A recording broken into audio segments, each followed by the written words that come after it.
నమస్కారం ప్రేక్షకులకు శ్రీ పరాభవనామ సంవత్సర ఉగాది శుభాకాంక్షలు.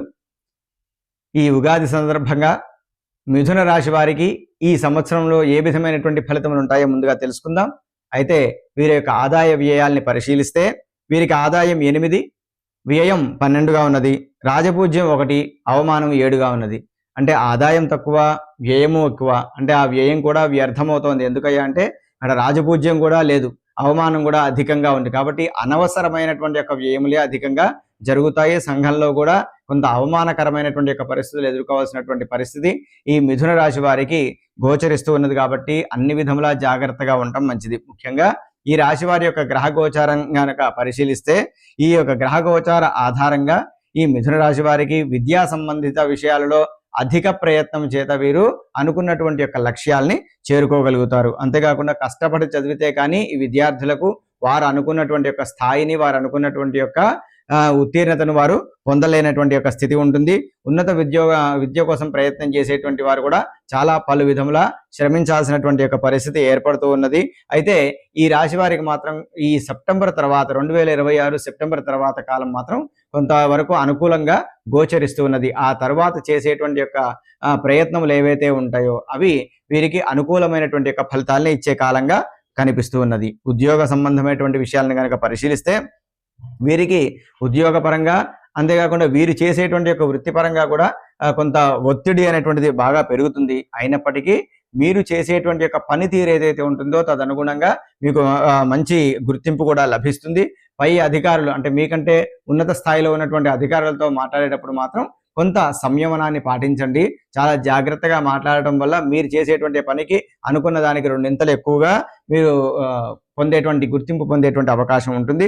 కొత్త ఉద్యోగాల ప్రయత్నాలు చేసేటువంటి వారికి ఏదైతే ఉంటుందో కొద్దిగా మధ్యస్థంగా ఉంటుంది. అంటే వారు ఇంకా అధికంగా ప్రయత్నం చేయాల్సినటువంటి పరిస్థితి కనిపిస్తూ ఉన్నది. ఇక వ్యాపారస్తుల విషయంలో చూసుకుంటే వారు పెట్టినటువంటి యొక్క పెట్టుబడుల విషయంలో మాత్రం చాలా జాగ్రత్తగా ఉండాలి. ముఖ్యంగా అగ్రిమెంట్స్, డీడ్స్ ఇట్లాంటి విషయాల్లో వారు సంతకాలు చేసేటప్పుడు 1కి 10 సార్లు ఖచ్చితంగా వాటిని పరిశీలించి అందులో ఉన్నటువంటి విషయాన్ని సంగ్రహించుకున్న తర్వాత కానీ వీరు దానిపైన సంతకం చేయడం అనేటువంటిది విషయాల్లో కొద్దిగా జాగ్రత్తలు తీసుకోండి. ఎందుకంటే అటువంటి విషయాల్లో కొద్దిగా ఇబ్బందులు వచ్చేటువంటి అవకాశం కనిపిస్తూ ఉన్నది. వ్యాపారాల కన్నా కూడా మీరు ఏదైనా కనుక స్వయం ఉపాధి లాంటిది ఏదైనా చేసుకోగలిగితే, తక్కువ రిస్క్తో ఉన్నటువంటి యొక్క పనులు కనుక చేసుకోగలిగితే కొంతవరకు మీకు భారం తగ్గేటువంటి అవకాశం ఉంటుంది. ఆర్థికంగాను మానసికంగాను కూడా భారం తగ్గేటువంటి అవకాశం ఉంటుంది. అప్పులు ఇచ్చేటువంటి విషయంలో లేదంటే తెచ్చుకునేటువంటి విషయంలో కూడా 1కి 10 సార్లు ఆలోచించి నిర్ణయం తీసుకోవటము అనేటువంటిది చాలా ఉత్తమము. ఆ తర్వాత రాజకీయ నాయకులు వాళ్ళకి ఏ విధంగా ఉంటుంది భవిష్యత్తు అనేటువంటిది పరిశీలిస్తే రాజకీయ రంగంలో ఉన్నటువంటి వారికి పదవీ గండాలు కూడా వచ్చేటువంటి అవకాశం ఉన్నది. కాబట్టి మీరు నమ్మేటువంటి యొక్క వ్యక్తులు కానీ, మీరు తీసుకునేటువంటి యొక్క నిర్ణయాలు కానీ మీకు అది అభివృద్ధికరంగా ఉందా లేదా, అదేవిధంగా నలుగురికి ఉపయోగపడుతుందా లేదా అనేటువంటి విషయాలని కూలంకషంగా పరిశీలించిన తర్వాతనే ఒక అడుగు ముందుకు వేయటం అనేటువంటిది రాజకీయ నాయకులకు చాలా ఉత్తమము. అయితే మీ యొక్క తెలివితేటలు ఏవైతే ఉన్నాయో వాటికి అనుగుణంగా మీకు వచ్చేటువంటి అడ్డంకులన్నింటినీ కూడా చాలా చాకచక్యంగా దాన్ని దాటుకుంటూ ముందుకు వెళ్ళేటువంటి యొక్క అధిగమించేటువంటి పరిస్థితులు కూడా ఏర్పడతాయి. మీకు పేరు ప్రఖ్యాతులు పెంచుకోవడానికి కూడా చాలా అధికంగా శ్రమిస్తారు. అంతేకాకుండా శత్రు సంబంధిత విషయాలను కనుక పరిశీలిస్తే శత్రువులు ఈ రాశి వారికి బాగా పెరిగేటువంటి అవకాశం ఉంటుంది. అంటే మీ ద్వారా లబ్ధి పొందినప్పటికీ మీకంటూ మీ యొక్క వెనకాలే మీకు శత్రువుగా మారేటువంటి అవకాశాలు ఎక్కువగా ఉన్నాయి. కాబట్టి అటువంటి విషయాల్లో చాలా జాగ్రత్తగా ఉండండి. ఎందుకంటే నేరుగా శత్రుత్వాన్ని చూపించడం కన్నా కూడా వెనక మార్గం గుండా శత్రుత్వం చూపించేటువంటి యొక్క వ్యక్తులు అధికంగా ఉంటారు. కాబట్టి కొద్దిగా జాగ్రత్తను వ్యవహరించడం అనేటువంటిది మిథున రాశి వారికి చాలా అత్యుత్తమము. అంతేకాకుండా గృహప్రవేశము, ఈ యొక్క గృహ సంబంధిత విషయాలు, సొంత ఇంటి కలలు ఇవేవైతే ఉన్నాయో అటువంటి విషయాల్లో మాత్రం చాలా కష్టపడాల్సి వస్తుంది. చాలా శ్రమ చేత కానీ మీరు అనుకున్నటువంటి యొక్క సొంత ఇంటి కళ అనేటువంటిది నెరవేరదు. గృహ నిర్మాణ పనులు కానీ ఏవైనా సరే కొద్దిగా నత్తనడకన సాగుతూ ఉంటాయి. కాబట్టి జాగ్రత్తగా ముందుగా అడుగు వేయటం, ఒక ప్రణాళికను సిద్ధం చేసుకొని తదనుగుణంగా ముందుకు వెళ్ళటం అనేటువంటిది చాలా ఉత్తమం. ఆరోగ్య విషయాన్ని కనుక పరిశీలిస్తే ముఖ్యంగా ఉదర సంబంధిత బాధలు అనేటువంటివి ఎక్కువగా ఉంటాయి. కాబట్టి తీసుకునేటువంటి యొక్క ఆహారంలో కూడా చాలా జాగ్రత్తగా తీసుకోండి. తద్వారా అనారోగ్య సమస్యలు అనేటువంటిది తగ్గే అవకాశం ఉంటుంది. కీళ్ళ నొప్పులు కానీ ఈ విధమైనటువంటి విషయాలు కొద్దిగా తలెత్తేటువంటి అవకాశం మిథున రాశి వారికి గోచరిస్తున్నది. కాబట్టి ఆ యొక్క ఆరోగ్య విషయంలో కూడా మీరు జాగ్రత్తలు తీసుకోవడం అనేటువంటిది చాలా ఉత్తమం.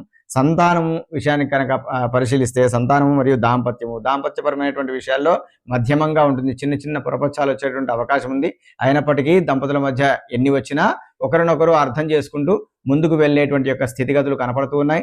సంతానం విషయంలో కూడా మీకు కొంత ఆనందదాయకంగానే ఉంటుంది. కాకపోతే వారి ఆరోగ్య విషయాల్లో మాత్రం మీరు జాగ్రత్తలు తీసుకోవటము అనేటువంటిది చాలా ఉత్తమము.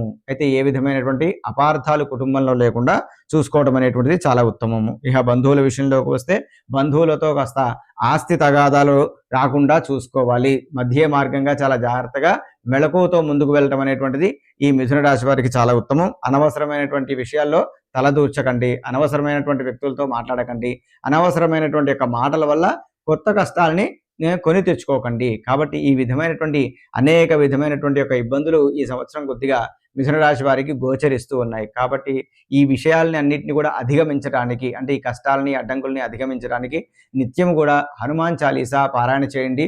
శ్రీ లక్ష్మీ నృసింహ కరావలంబ స్తోత్రము అని ఉంటుంది. ఆ యొక్క కరావలంబ స్తోత్రాన్ని నిత్యము పారాయణ చేయండి.